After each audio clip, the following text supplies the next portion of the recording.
Last week, Vince Ficarro talked about how he almost electrocuted himself. That had my attention. I love people's personal stories. Today I'm going to give you mine through two books, and I hope you get to know me a little better. I'm so happy to talk to you guys today. I think we're the second largest chapter in Pennsylvania with 70 members. You've given me over 200 electric customers in the last 2.5 years. So I'm humbled, and I want to thank you for your patience. Some of you know I struggle with ADHD. I forget things, I'm disorganized, and at times I look you in the eye and completely forgot your name after 2.5 years. So you've forgiven me, and I've apologized. You know you're ADHD when the guy on the turnpike motions to you to roll down your window and says, "Is that your wallet on the roof of your Mustang?" I said, "Yeah, I was pumping gas. I left it up there." It happened to anybody, right? Or you know you're ADHD when you're behind some dummy at a red light in the pickup truck, and the light goes green, goes red, green, red, and you're honking because the guy's daydreaming, and you're behind a parked truck. Sadly, I have many more stories, but I won't bore you with them. Any success I have is not because of my abilities, but despite my abilities. So, first book I want to talk to you about today is The Millionaire Next Door. It's about the blue-collar millionaire you never knew about. They live in normal neighborhoods, and they save and they pay off debt. They have things in common. Number one, they never buy a new car. It's always a one-year-old car. They get a 30% discount. It's about 90% new, right? I did that with my daughter after I returned her leased car with 18 dings. Finally got her a 1999 Ultima. She came home one day, "Dad, I'm so sorry. I dented the front left and it's all along the door. I can get it out with a plunger." I said, "Honey, it's okay, babe. It's $2,500. You bought it from Aunt Linda. Not a problem." Okay. Second thing they do is they pinch pennies and coupons. These millionaires next door. And they also choose electric providers. If you'll notice, this side of the sheet I gave in front of you, this week in 5 minutes for free, I took someone's cost per kilowatt from 18 cents to 6.79, saved them $5,500 for the year in 4 minutes. But if it was only $10, the millionaire next door, they love it. They take any kind of savings. Third thing they do, they have multiple sources of passive income. If they didn't pen a popular novel or create a movie, they have rental properties or a business.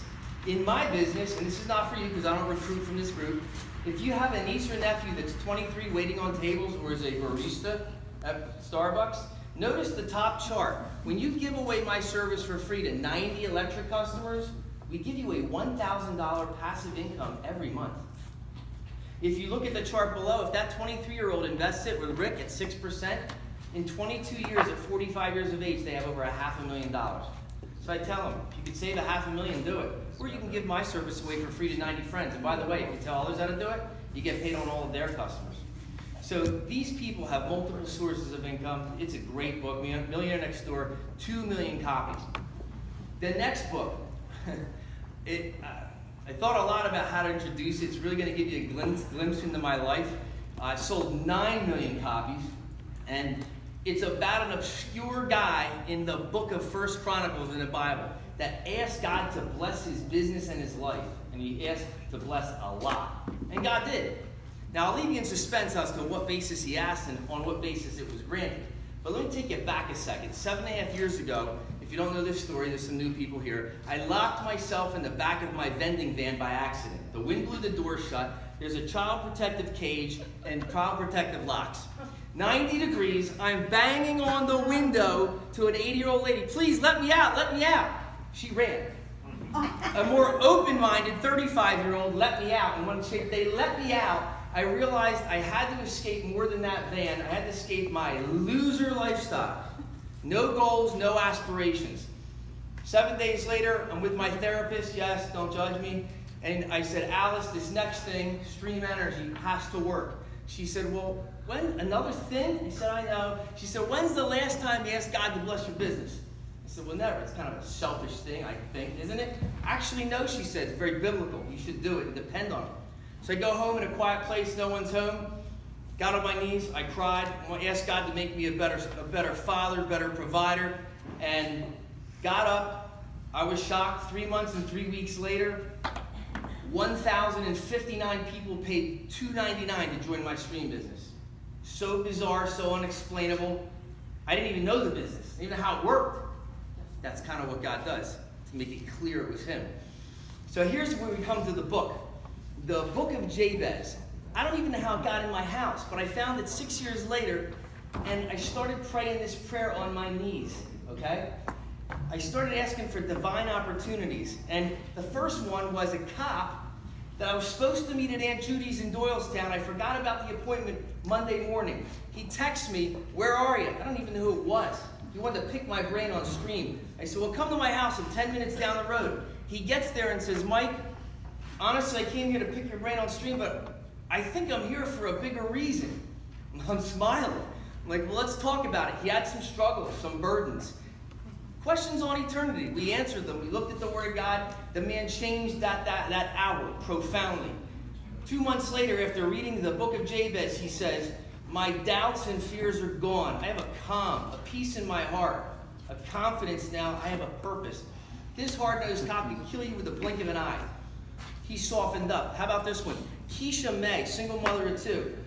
"I'm having amazing things happen in my life. This book is amazing. My faith in God is restored. I quit smoking. I have no urges." This one I changed the name. Lisa, "Recently I found out my husband John was cheating on me. So I went to see a divorce attorney, opened a bank account. It was over. It's been a long time coming, but I've been still on my knees praying the prayer of Jabez. There's hope in my heart." Surprisingly, shockingly, we found ourselves in church last Sunday, touched so profoundly we decided to forgive each other and start over. This book is amazing. Last one. Debbie Reggio, my Italian friend from Delray, New Jersey. "I'm experiencing a complete sense of peace and purpose, knowing God is guiding me. It is exhilarating. You told me amazing things would happen. This is truly life-changing." In my personal life, I'll end with this.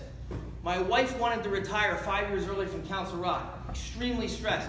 I did not have the faith to do it. 6-figure income, full benefits. A year and a half ago, started on my knees praying. This guy, Jim Wagner, says, "Why don't you get a license for adjusting?" So I don't know anything about adjusting. Failed the test 6 times. Passed it on the 7th. 180 people called me this year with claims. I do not pay advertising anywhere. A video on Facebook now. How did that happen? It's called the grace of God. Something you're given you don't deserve. So, the other day, correct me if I'm wrong, I knock on the door. Now, I go out 5 to 8 at night. I love challenges. I live out of my comfort zone. "Lord, guide me to who needs this service." $1 million house, $100,000 roof. 16-year-old girl takes my card, gives it to mom. 2 weeks later, I'm in California. "Can you come over?" I say, "Jim, I'm in California. Can you go do the deal?" Writes the deal up. A week later, he says, "You know what she told me, Mike?" I said, "What?" He said, her husband died tragically in a car accident and left her with 6 kids. She said she's been praying for someone to knock on her door to help her find the money to fix the house and sell it, and you knocked on her door." Crazy. So I'll end with this.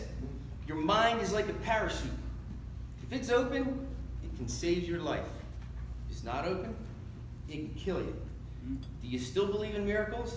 I'm seeing them every day. You know, Mike Fischera, a friend of mine, died. Debbie knows him. He lived the last 6 months of his life like it was the last 6 months of his life. I think I'm going to step it up a bit. Instead of living out of my comfort zone, I want my tombstone to say, he lived the last 6 months of his life like it was the last 6 months of his life, and it made the last 30 years the greatest blessing to others ever. Thank you. I was going to give it out, but my wife said, "Absolutely not." It's my only copy. Sorry. Nice job. Okay.